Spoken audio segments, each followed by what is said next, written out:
Il y a une quinzaine d'années, lorsqu'on achetait un véhicule neuf, ce qu'on constatait généralement, c'est que 3 ans après, le prix du véhicule avait été divisé par 2.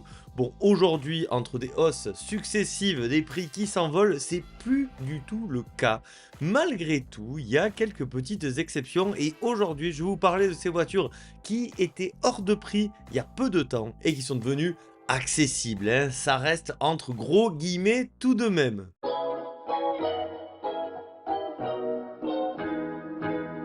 Alors, comme d'habitude, pour cette vidéo, je vais vous parler de mes critères. Les critères, c'est des voitures qui sont sorties en 2020, c'est-à-dire qui ont 5 ans, qui valaient quand même une certaine somme et qui ont donc connu une belle dépréciation. Et aussi en termes de kilométrage maximum, je me suis mis 130 000 km. Vous allez voir que la plupart des véhicules évoqués ont beaucoup moins de kilomètres, à l'image de cet Alfa Romeo Stelvio.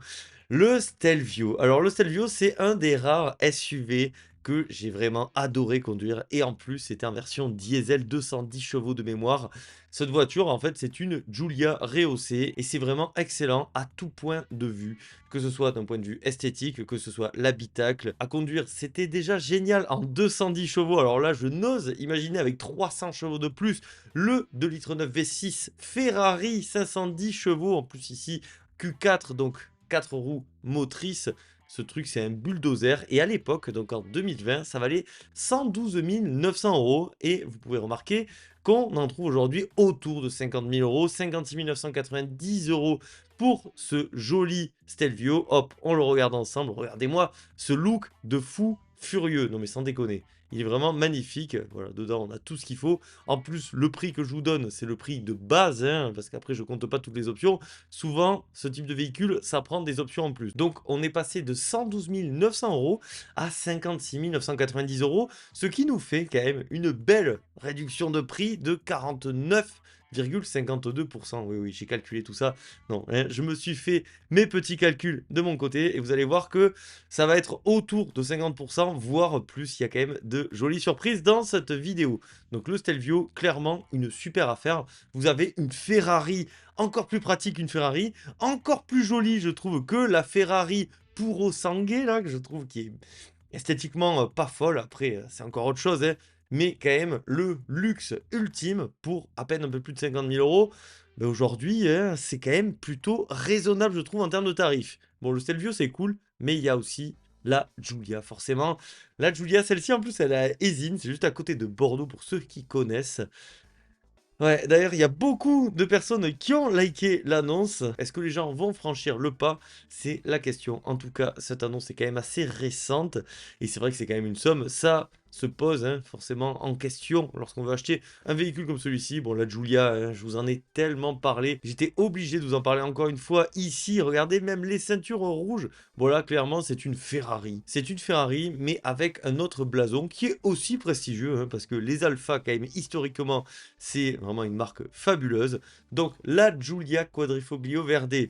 En 2020, toujours pareil, je me suis basé sur 2020, j'ai pris les tarifs de véhicules que je trouvais potentiellement intéressants, qui pouvaient aussi avoir une grosse décote, et donc je vous les propose aujourd'hui. La Giulia QV, c'était un petit peu moins cher que le Stelvio, 104 541 €, parce que forcément il fallait aussi tenir compte du malus. Même si vous aurez compris, par exemple, ne serait-ce que la couleur, elle n'est pas comptée, et je pense que la couleur, elle n'est pas donnée. Bref, donc on passe de 104 541 € à 56 930 €, ce qui nous fait quand même une baisse de 45,54% pour une voiture absolument stratosphérique en tout point. Déjà, une Giulia de base, c'est génial. D'ailleurs, j'ai toujours pas fait l'essai sur la chaîne de la Giulia. Il faut vraiment régler ce tafron parce que là, c'est pas possible. Si vous en avez une, hein, pas forcément une Quadrifoglio, contactez-moi. Clairement, ça, la Giulia, c'est un énorme manque que je trouve à la chaîne. C'est pour moi la meilleure berline de ces 10, 15, 20 dernières années.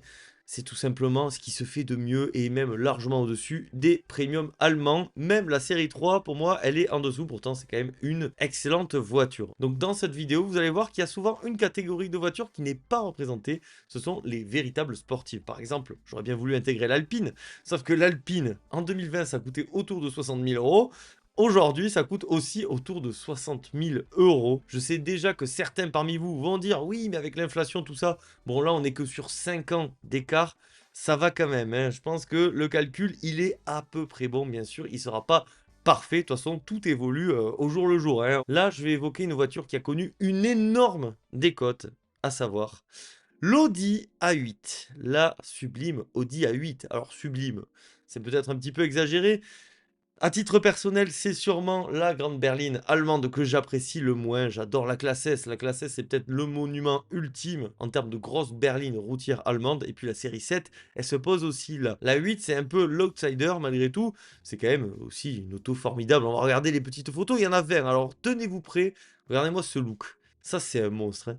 C'est vraiment n'importe quoi. C'est absolument pas le style de voiture que j'apprécie, ou que j'apprécierais en tout cas.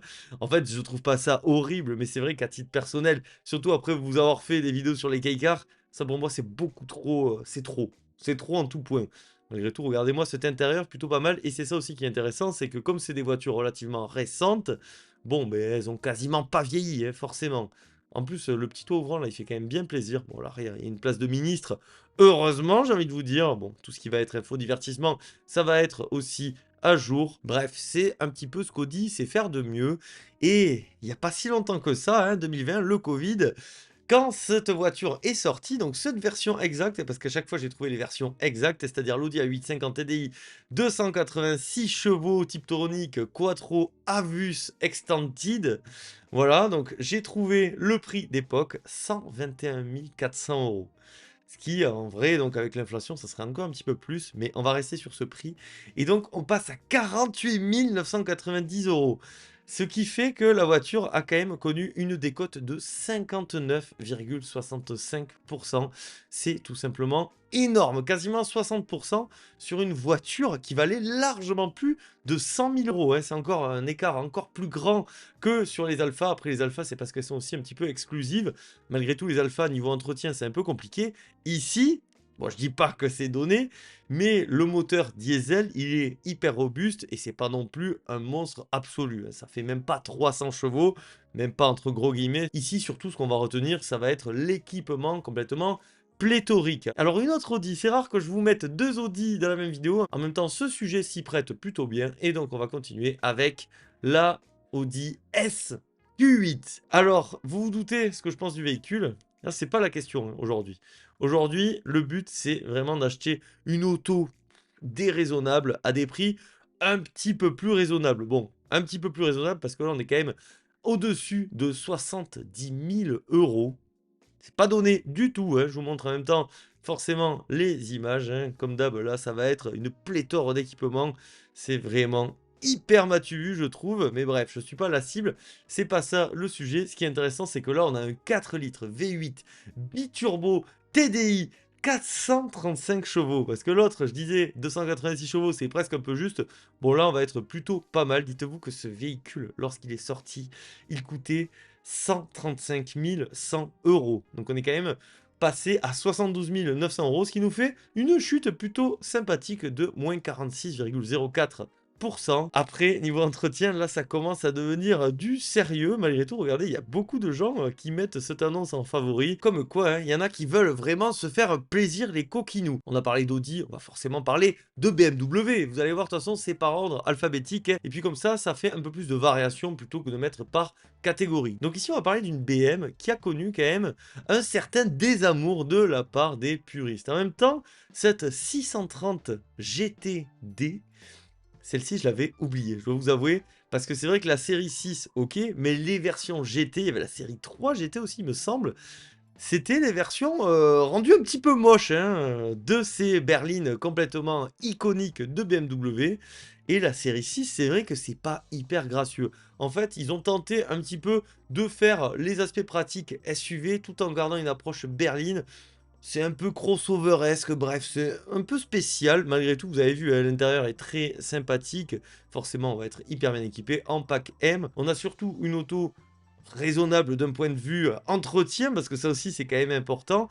Et surtout, 39 990 €. Aujourd'hui, on a une R5 très bien équipée à ce prix-là. Bon, là, on a une BM qui a 100 000 km, mais franchement, ça, vous pouvez faire des kilomètres, vraiment beaucoup dessus. Le 6 cylindres en ligne diesel BMW, c'est un mythe, c'est hyper, hyper solide.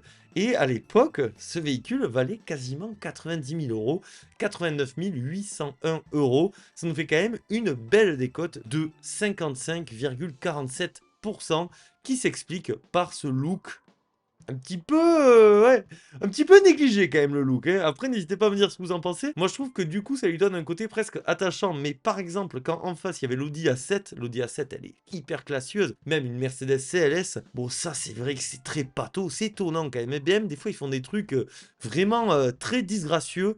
Et le X7, c'en est aussi un exemple flagrant. Il est X7, quoi, j'ai envie de vous dire. Regardez-moi ceci, voilà. J'ai souvent tapé sur ce véhicule. Après, ça peut être vraiment une auto pour les familles nombreuses et assez fortunées. Ce véhicule, quand il est sorti, cette version hein, valait quasiment 150 000 €. Quand même pas 141, 550 €. C'est quand même un beau chèque.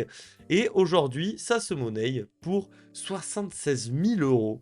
Ce qui nous en fait la voiture la plus chère de cette sélection. Après, vous inquiétez pas, on va aborder des véhicules vraiment plus accessibles, hein. On va être plus dans les 30, 40, 50 000 €. Parce que là, 76 000 €, c'est quand même très cher, mais c'est aussi le prix de l'exclusivité et le prix du mauvais goût pour moi. Mais bon, ça, après, je vous laisserai en être juge. Mais aussi, c'est vrai que la 50D, ça n'a aucun sens. BM, de toute façon, ça reste un motoriste. Et même avec les diesels, ils nous ont vendu des voitures absolument exceptionnelles. On va changer un petit peu parce que là, on était en Italie, en Allemagne. On va prendre un avion et puis on va aller du côté des States avec la Chevrolet Camaro. Et celle-ci aussi, elle est à Eysines. Alors c'est marrant, franchement, j'ai pas fait exprès, mais apparemment à Eysines, il y a un expert des Chevrolet Camaro. Si jamais ça peut en intéresser certains d'entre vous, hein, parce que c'est vrai que c'est quand même des autos où des fois on a du mal un petit peu à avoir des informations, tout ça. Bon, là voilà, si vous êtes proche de Bordeaux, vous pouvez bien vous renseigner là-dessus. Forcément, on va regarder un petit peu les photos, parce que regardez-moi ce look, et puis surtout c'est une version 6 litres de V8, 461 chevaux, il me semble, hein, avec le fameux bloc EMI hein, qu'on a essayé il n'y a pas si longtemps que ça sur la chaîne. Je vous invite à regarder l'essai de ce véhicule complètement exceptionnel. Je parle pas de la Chevrolet Camaro, mais bien évidemment de la Dodge Challenger. Et ça, c'était un sacré Challenger. Bon, par contre, l'intérieur, je suis clairement pas fan, hein. C'est vraiment le cliché des voitures américaines, c'est incroyable. C'est-à-dire que l'extérieur, il y a quand même un look de fou, on est d'accord. Ça fait presque un petit peu jouer. Bon, l'intérieur, c'est quand même pas ça. Après, on a droit à de jolis sièges. J'aime bien la petite touche Camaro dessus. Voilà, ça c'est ça c'est vraiment n'importe quoi, hein. C'est vilain comme tout. Bon bref, l'arrière, ça doit pas être foufou non plus. Mais ici, clairement, vous l'aurez compris, l'essentiel, c'est d'avoir un moteur de fou furieux. Et pour l'avoir essayé, sincèrement, c'est vraiment n'importe quoi. Encore une fois, je suis pas forcément client. Moi, je suis plus esprit japonais, des petites voitures intelligentes, pas forcément hyper puissantes, qui vont plutôt tirer dans les tours. Là, c'est pas du tout la philosophie. Mais si vous aimez bien les gros blocs hyper puissants, avec une voiture qui a une gueule de fou, franchement, pour 30 410 €, mais c'est donné. Et en plus, dites-vous quand même que forcément, il y avait déjà un malus en 2020. D'ailleurs, le malus, il était que de 20 000 € maximum. Donc, cette Chevrolet Camaro, forcément, elle avait droit. Mais 20 000 €, je me souviens à l'époque, on chougnait. Bon, hein, on était encore qu'au début de nos peines. Et peut-être que c'est pas fini. C'est sûrement pas fini d'ailleurs.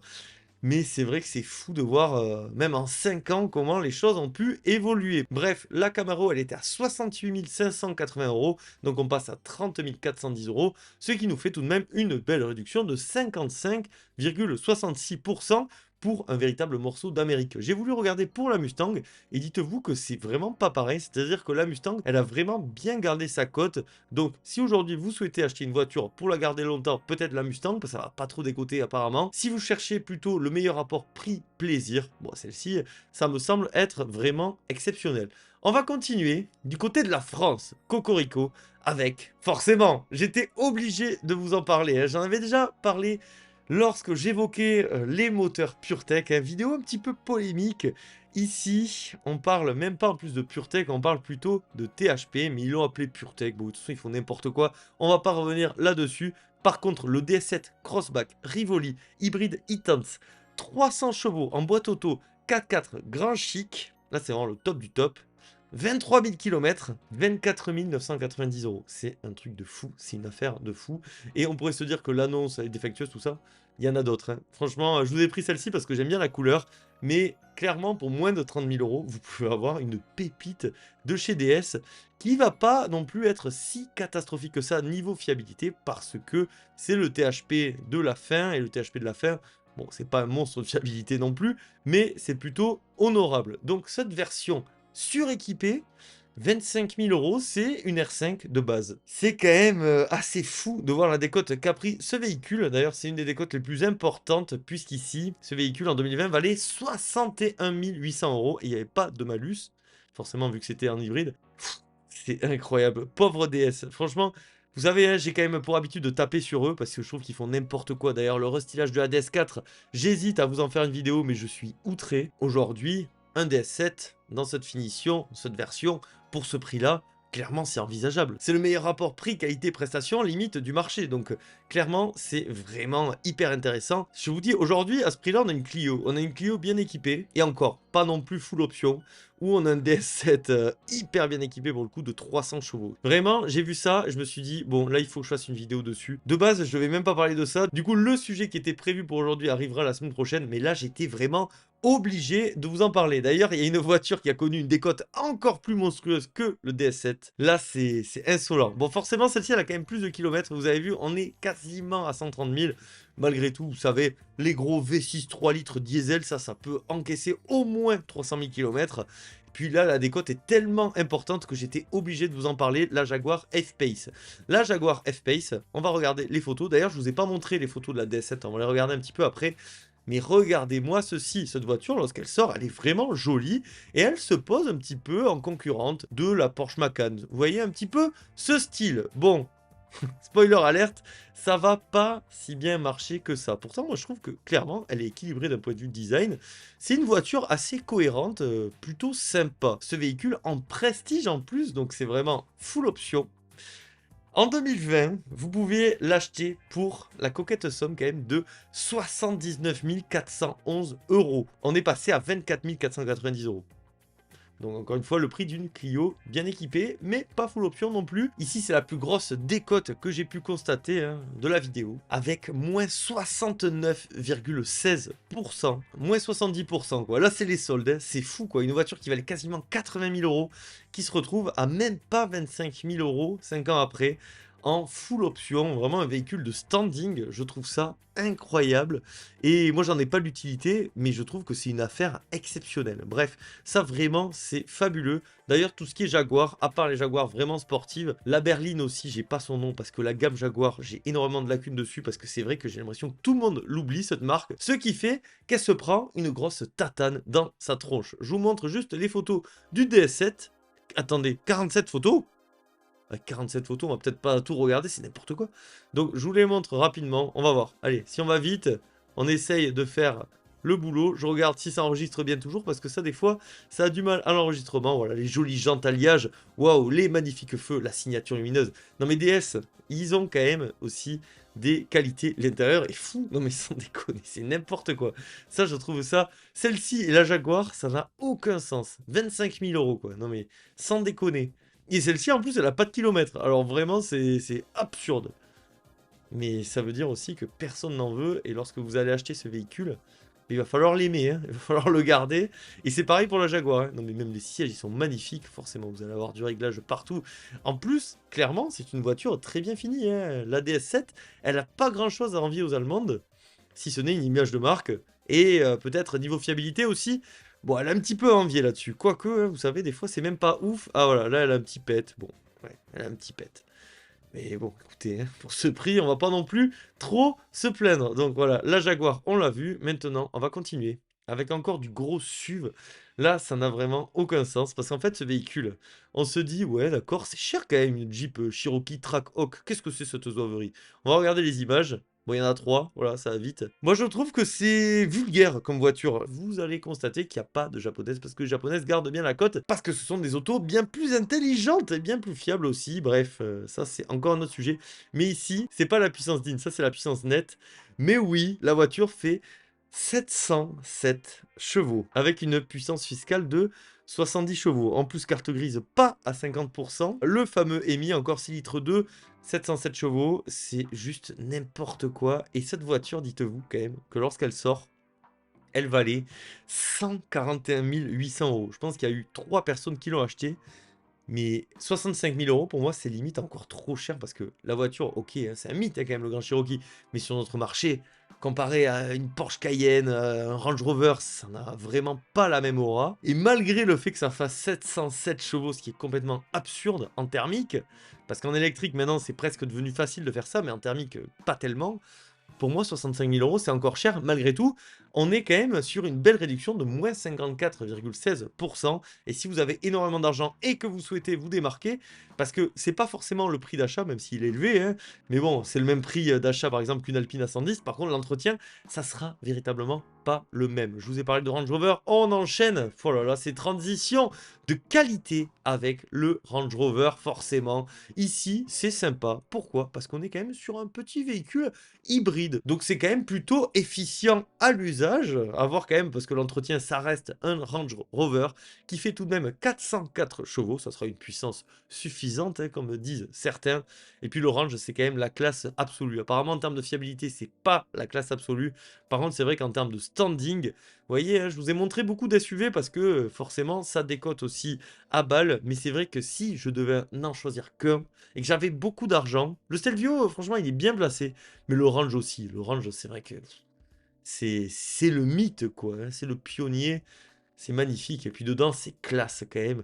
C'est fou parce que la voiture, elle est immense. Et pourtant, ça a un standing, une finesse, un raffinement qui l'éloigne forcément énormément, par exemple, du Grand Cherokee qu'on a présenté juste avant. Je trouve que c'est une atmosphère bien plus plaisante. Et avec 400 chevaux, même un petit peu plus, je pense que ça va aller. Après, bon, c'est un hybride. C'est encore une autre philosophie comparée à l'autre, forcément. Et 32 photos, par contre, il nous pète des plombs, hein, là, le bon coin. 32 photos, bon, après, c'est bien, hein, mais ça fait beaucoup lorsque je vous montre tout. Hop, on a bientôt terminé, mais ouais, c'est vrai que c'est la classe ultime. Moi, en fait, j'ai un petit peu du mal avec le range. Vous savez pourquoi? Là, ça va peut-être gueuler dans les commentaires, parce que ça me fait beaucoup penser à Monsieur Pierre Chabrier. Et voilà, faites ce que vous voulez de cette information, je ne vais pas rentrer plus en détail là-dessus. Ce Range Rover là, en autobiographie, attention, hein, c'est des noms, ils se la pètent à peine, c'est 149 400 euros. C'est la voiture la plus chère évoquée de toute cette sélection. Et pourtant, c'est pas la plus chère en termes de prix Le Bon Coin, parce qu'on est à 59 980 euros. Imaginez la tarte quand même. Vous achetez ça en 2020, 150 000 euros. Vous le revendez 60 000 euros. Ça fait mal quand même, hein. Ça fait une belle décote. En plus, la voiture, elle n'a pas tant de kilomètres que ça, 87 000. Bref, hein, encore une fois, Range, ça décote énormément aussi parce que, je vous l'ai dit, niveau fiabilité, c'est pas la folie. Ça nous fait quand même une belle réduction de 59,85%. Je vous ai dit qu'il n'y avait pas de japonaise. En réalité, si, il y en a une. J'étais obligé de vous en mettre une, et en fait c'est plus pour lui rendre hommage, parce que la décote n'est pas non plus énorme, mais quand même, la Lexus RC300H, qui est une belle rivale au BMW série 4. D'ailleurs, dans cette concession, on voit la Prius, la toute dernière Prius de 5e génération, et je trouve ça tellement dommage qu'ils ne l'aient pas proposé en hybridation simple. J'espère que s'ils font un restylage ou quoi, ils vont nous la mettre, parce que du coup, cette voiture est devenue extrêmement chère, et c'est dommage, parce que la Prius, c'était toujours un petit peu cher, mais pas des tarifs aussi démentiels que celle-ci. Mais pour revenir à la Lexus, c'est quand même une auto qui a un look vraiment à part, et surtout en termes de prestations, c'est tout bonnement génial. Ici, c'est le summum de la fiabilité japonaise. On a un look décalé, vraiment quand même une voiture qui a de la stature. Moi j'aime beaucoup. L'intérieur aussi très Lexusesque, hein. Regardez-moi ça, j'aime bien aussi franchement. Un petit peu noir, mais sinon niveau design c'est plutôt intéressant. Et c'est vrai que Lexus c'est quand même une sacrée marque dont on ne parle que bien trop peu sur la chaîne, mais à chaque fois j'en essaye une. Pour là, là, je me dis, c'est un banger, comme disent les jeunes. Cette voiture, lorsqu'elle est sortie, valait 59 500 euros. On est à 34 990 euros, ce qui peut être vraiment un achat plutôt sympa, hein, plutôt que d'acheter je ne sais quelle zouaverie plein tarif neuve aujourd'hui. Ce qui nous fait quand même la plus petite réduction, hein, du classement de moins 41,19%. Mais je voulais aussi vous mettre une japonaise tout de même, mais constatez que niveau des cotes, forcément, c'est vraiment pas pareil que le reste de la production. Ils sont très forts. Et Quand je parle du reste de la production, j'inclus même les Allemands, hein, on les a vus en début de vidéo, on va les revoir ici avec une belle tartasse qu'a reçu le Mercedes EQC qui est du côté de Bruges. Alors vraiment, j'ai pas fait exprès, mais c'est vrai qu'il y a beaucoup de voitures situées autour de Bordeaux. Et ce Mercedes EQC 400, 400 pour 400 chevaux en AMG Line, lorsqu'il sort en 2020, il valait un petit peu cher, autour de 80 000 euros, plus précisément 79 250 euros. Et donc on le retrouve 5 ans plus tard à 32 000 euros. Les électriques, clairement, si j'ai un conseil à vous donner, il ne faut pas les acheter neuves. Il faut vraiment pas les acheter neuves parce que ça se prend une tartasse dans la tronche, un truc de fou. D'ailleurs, ce EQC, moi je vous avoue, je ne connaissais même pas, je me suis un peu renseigné dessus, et je trouve que c'est vraiment hyper intéressant, en plus comme véhicule, surtout à ces tarifs-là. Enfin, franchement, 32 000 euros. Aujourd'hui, 32 000 euros, encore une fois, hein, je fais la comparaison parce que je trouve que c'est quand même assez flagrant. C'est une Renault 5. Elle est trop belle, la Renault 5, elle est trop cool, mais niveau prestation, c'est absolument incomparable. Donc c'est vrai que la Mercedes EQC, c'est clairement recommandable. La voiture a quand même perdu 59,62%. Ça rigole zéro. On va continuer avec une voiture française, attention, hein, la Peugeot 3008 Hybride 4. Voilà, donc là c'est comme la DS7, hein, c'est la fameuse hybridation de 300 chevaux. Attention, ça rigole zéro. Le 3008 de seconde génération qui est infiniment mieux réussi que l'actuel, si ce n'est niveau fiabilité. Là, pour le coup, les deux sont assez ex-aequo, mais c'est vrai que cette voiture, moi, je trouve qu'elle a un look, encore une fois, exceptionnel. Je la trouve magnifique. En fait, elle a connu une sacrée décote aussi, parce qu'en 2020, c'est le moment du restylage. Moi, je préfère ces premières générations, avec cette gueule-là agressive, même encore aujourd'hui, mais je trouve, on dirait un concept car. Ces feux, c'est fabuleux. Bref, l'intérieur aussi, il est hyper original. Cette voiture est géniale, hein, sincèrement. Hein. Vous savez, je critique beaucoup Peugeot actuellement, mais le 3.8 de seconde génération, c'était une masterclass qui n'ont malheureusement pas réussi à réitérer parce que l'actuelle génération, je crois que c'est très compliqué d'ailleurs, on en voit très peu sur nos routes et je trouve que ce véhicule souffre d'un déséquilibre d'un point de vue de présentation. C'est hyper moche en fait, hein, tout simplement. J'en avais parlé avec Laurent Schmitt. Bref, lui, il est designer auto, donc il comprend vraiment mieux. On était ensemble à Genève, on l'avait vu. Et il m'avait expliqué, mais c'est vrai que d'un point de vue proportion, ça n'a aucun sens quand celle-ci est une masterclass absolue. 71 000 km, c'est plutôt honnête. 20 390 euros quand le même exemplaire valait 53 850 euros en 2020, ce qui nous fait quand même moins 62,74%. C'est tout bonnement démentiel. Clairement, là, 20 000 euros, c'est quasiment le prix d'une Dacia un peu bien équipée, neuve, et encore bien équipée, je suis même pas sûr. Le Duster, vous l'avez pour plus cher. Là, vous avez quand même une voiture qui a des prestations largement supérieures. Pour ces tarifs, je trouve ça mais tellement intéressant. Vous savez, l'électrique, je vous dis, hein, il ne faut pas l'acheter neuve, mais vraiment pas, parce que même chez Porsche, ça prend quand même une petite tartasse dans la tronche avec la Taycan. La Taycan, pour moi, c'est sûrement l'une des plus belles voitures électriques qui existent. Regardez-moi ce look de fou furieux. Franchement, moi je l'adore, hein. Vraiment, elle est magnifique. Elle est immense, ça c'est un peu dommage. Moi j'aimerais bien qu'ils fassent des voitures plus compactes. J'en ai marre de ces mastodontes sur roues. Et là aujourd'hui, je vous en montre quand même pas qu'un. Mais sinon, bah voilà, c'est une Porsche quoi. Une alternative plus que crédible à la Tesla Model S. En plus, on a droit à des dirigeants aujourd'hui un petit peu moins problématiques, hein, mais qui l'ont pas toujours été quand même aussi. Il faut se rappeler un petit peu de l'histoire. Mais c'est vrai que la Taycan, quelle voiture! Oh là là là là! Et puis d'avoir une Porsche quand même, ça a de la gueule, je trouve. En plus, ici, c'est une Porsche pragmatique. Et puis donc, on a quand même 530 chevaux. Une auto, c'est un missile. Même pas 60 000 km. Dites-vous que ce véhicule, la 4S Performance, lorsqu'elle sort en 2020, valait 108 632 euros. Et ça, Porsche, ils ont toujours fait des tarifs bizarres, hein, jamais des chiffres ronds. Je sais pas, c'est chelou, mais c'est comme ça. Donc ici, on la retrouve à 54 980 euros, ce qui nous fait une réduction de 49,39%. C'est tout simplement génial. 55 000 euros, même pas, vous avez une Porsche de plus de 500 chevaux en électrique qui, même niveau entretien, va être plus raisonnable qu'une Porsche thermique comparable. Ça, c'est une évidence. Bref, la Taycan, vraiment dans les années à venir, si vous êtes un petit peu audacieux, ça peut s'envisager. Sinon, il reste quand même forcément la référence Tesla, hein, ou l'ex-référence peut-être, on va voir. En tout cas, c'est vrai que la Model S, qui est vraiment le modèle qui a installé la marque sur notre marché avant qu'elle n'explose véritablement avec la modèle 3 puis la modèle Y. Mais c'est vrai que la modèle S, moi je l'ai toujours trouvé quand même une classe. Cette voiture, elle a de la gueule. C'est grand, hein, ça a un peu un look de galet. D'un point de vue esthétique, quand même, je préfère assez largement la Taycan, malgré tout. C'est pas une voiture moche. En plus, ça change quand même de la modèle 3 et la modèle Y qui, personnellement, me font un petit peu saturer. En plus, il y a quand même la maîtrise de Tesla là-dessus, hein, sur l'électrique, parce que faut quand même pas non plus tout renier. Ils sont très forts là-dedans.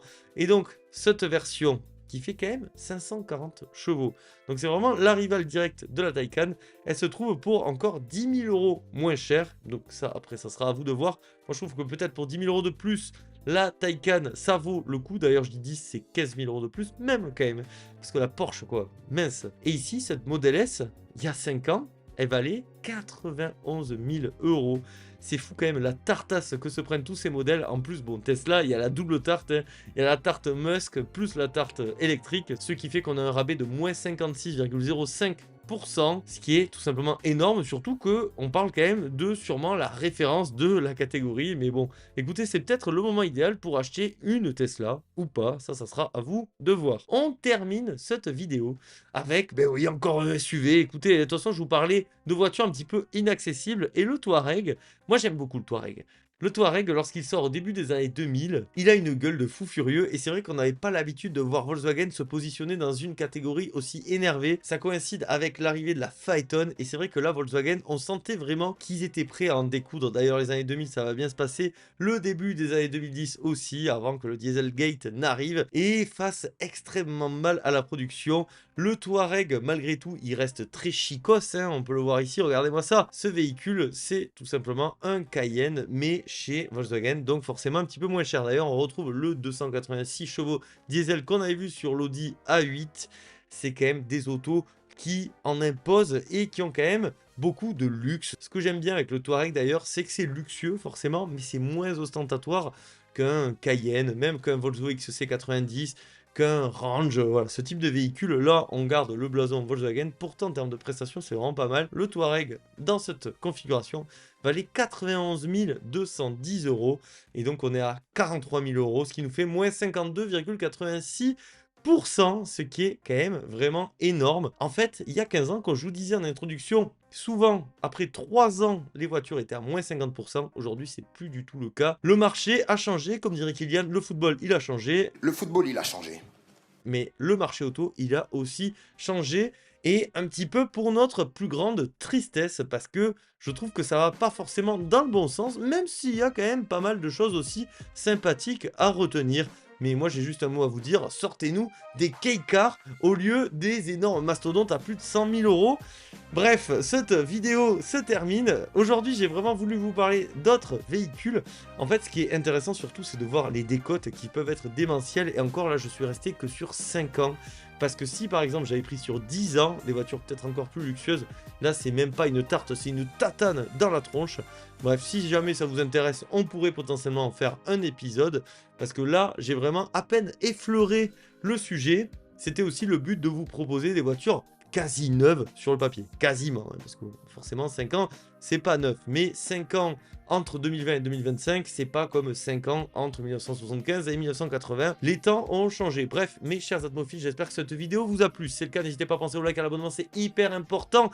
N'hésitez pas à me dire depuis l'espace des commentaires quelle voiture vous intéresse le plus. Moi, j'ai quand même une petite affection pour la Taycan, ou sinon, d'un point de vue complètement pragmatique, la DS7, ou alors la Jaguar, ou alors la 388, même la Mercedes EQC. Bref, je divague vague.